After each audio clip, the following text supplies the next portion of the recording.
हरिः ओम। वक्रतुंड महाकाय सूर्यकोटि समप्रभ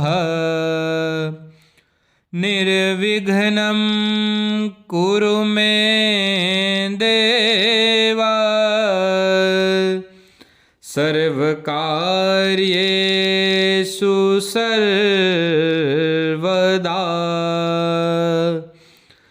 सशंखचक्रं सकिरीटकुण्डलं सपेतवस्त्रं सरशेरुहेक्षणं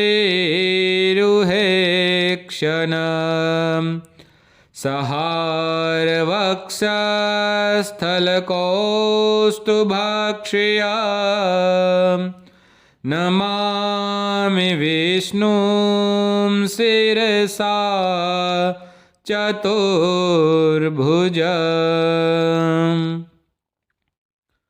ओम नमः शिवाय। सभी भक्तों को इस कलयुग में स्वयं भगवान विष्णु ने कहा है कि जो भी जिसे इस कलयुग के सारे सुखों की कामना हो, इच्छा हो, उसे सत्यनारायण भगवान का व्रत करना चाहिए। इस व्रत को करने से कलयुग के सारे सुखों की प्राप्ति होती है। तो आइए हम श्री सत्यनारायण भगवान की कथा का पहला अध्याय का रसपान करते हैं। एक समय की बात है, नैमिषारण्य तीर्थ में शौनक आदि 88,000 ऋषियों ने श्री सूत जी से पूछा। क्या पूछा? हे प्रभु, इस कलयुग में वेद विद्या रहित मनुष्यों को प्रभु भक्ति किस प्रकार मिल सकती है? जैसे इस कलयुग में सभी वेदों को नहीं जानते, अर्थात वेदों का अध्ययन सब नहीं कर सकते, तो फिर जो वेद नहीं जानते, जो शास्त्र का जिन्हें ज्ञान नहीं है, उन्हें इस कलयुग में भक्ति किस प्रकार मिल सकती है तथा उनका उद्धार कैसे होगा? हे मुनिश्रेष्ठ, कोई ऐसा तप बताइए जिससे थोड़े समय में ही पुण्य मिले और मनोवांछित फल भी मिल जाए।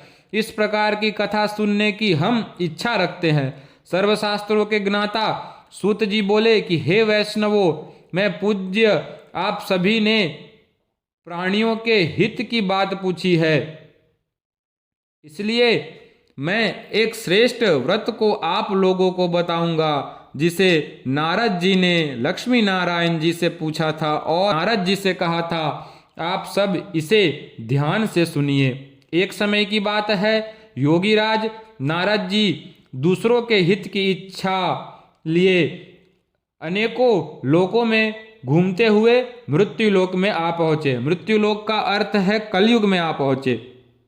यहाँ उन्होंने अनेक योनियों में जन्म प्रायः सभी मनुष्यों को अपने कर्मों द्वारा अनेकों दुखों से पीड़ित देखा। उनका दुख देख नारद जी सोचने लगे कि कैसा यत्न किया जाए जिसके करने से निश्चित रूप से मानव के दुखों का अंत हो जाए। इसी विचार पर मनन करते हुए वह विष्णु लोक में गए। वहां वह देवों के इस नारायण की स्तुति करने लगे। सच्चिदानंद रूपाय विश्वोत्पत्त्यादि हेतवे तापत्रय विनाशाय श्री कृष्णाय वयं नुमः। जिनके हाथों में शंख चक्र गदा और पद्म थे, गले में वरमाला पहने हुए थे, स्तुति करते हुए नारद जी बोले, हे भगवान, आप अत्यंत शक्ति से संपन्न हैं। मन तथा वाणी भी आपको नहीं पा सकती। आपका आदि मध्य तथा अंत नहीं है। निर्गुण स्वरूप सृष्टि के कारण भक्तों के दुख को दूर करने वाले हैं। आपको मेरा नमस्कार है। नारद जी की स्तुति सुन विष्णु भगवान बोले, हे मुनि श्रेष्ठ, आपके मन में क्या बात है? आप किस काम के लिए पधारे हैं? उसे निसंकोच कहो। इस पर नारद मुनि बोले कि मृत्युलोक में अनेक योनियों में जन्मे मनुष्य अपने कर्मों के द्वारा अनेकों दुखों से दुखी हो रहे हैं। हे नाथ, आप मुझ पर दया रखते हैं तो बताइए कि वो मनुष्य थोड़े प्रयास से ही अपने दुखों से कैसे छुटकारा पा सकते हैं। श्री हरि बोले कि हे नारद, मनुष्यों की भलाई के लिए तुमने बहुत अच्छी बात पूछी है। जिसके करने से मनुष्य मोह से छूट जाता है, वह बात मैं कहता हूँ, उसे सुनो। स्वर्ग लोक व मृत्यु लोक दोनों में एक दुर्लभ उत्तम व्रत है जो पुण्य देने वाला है। आज प्रेमवश होकर मैं उसे तुमसे कहता हूँ। श्री सत्यनारायण भगवान का यह व्रत अच्छी तरह विधान पूर्वक करके मनुष्य तुरंत ही यहाँ सुख भोग कर मरने पर मोक्ष पाता है। श्री हरि के वचन सुन नारद जी बोले कि उस व्रत का फल क्या है और उसका विधान क्या है? यह व्रत किसने किया था? इस व्रत को किस दिन करना चाहिए? तो मैं आप सभी को बता दूं कि श्री सत्यनारायण भगवान का व्रत 365 दिन में से 12 महीने में कभी भी सुबह शाम रात्रि जब आपकी इच्छा हो तब कर सकते हैं।